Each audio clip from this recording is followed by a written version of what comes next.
5:13 p.m. April the 10th. There has been a lot of news today for Good Friday. A lot of all the XFL employees got an Easter weekend present from Vince McMahon as they all got laid off, and the XFL has announced that they are shutting down for at least through 2021. So it's very likely that it could be shut down forever. They announced about a month ago that they were not going to do the rest of their 2020 season. So now they've laid everyone in the company off. They're done through next year.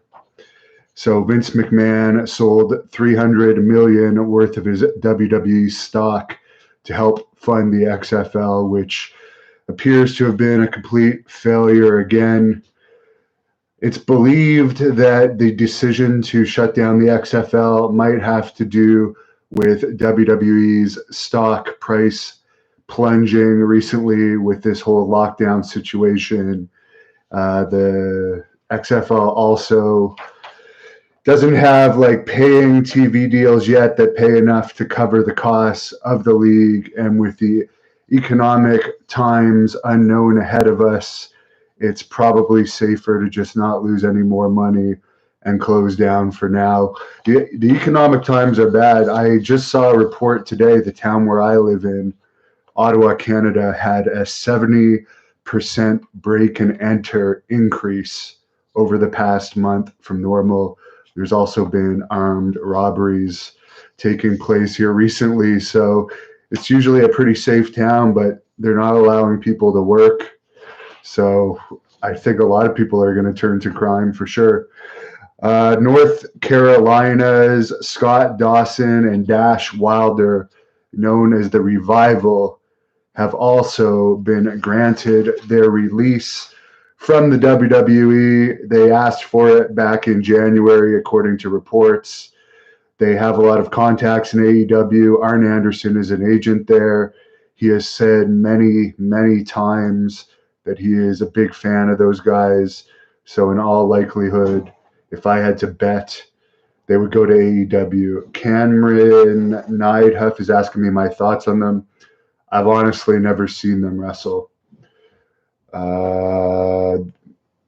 Devious One hopes the XFL will come back in 2022.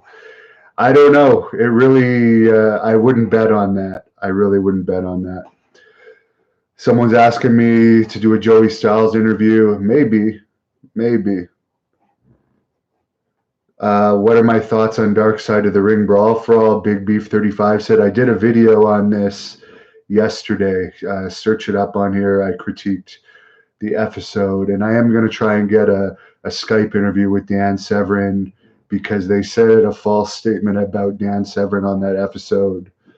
The other point that I didn't make in my review was they made it seem like what's his name, Steve Williams, getting knocked out in the Brawl for All was the whole reason he never got over in the WWE. But if you look at it, Bradshaw got knocked out in the Brawl for All.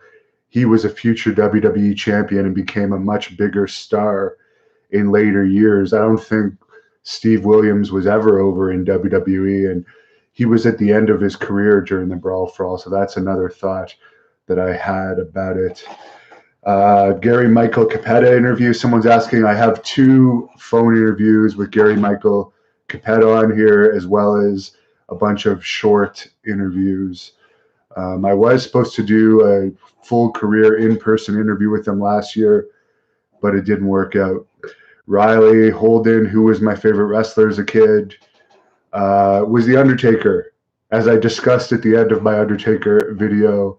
But Ric Flair and Macho Man would have been up there too.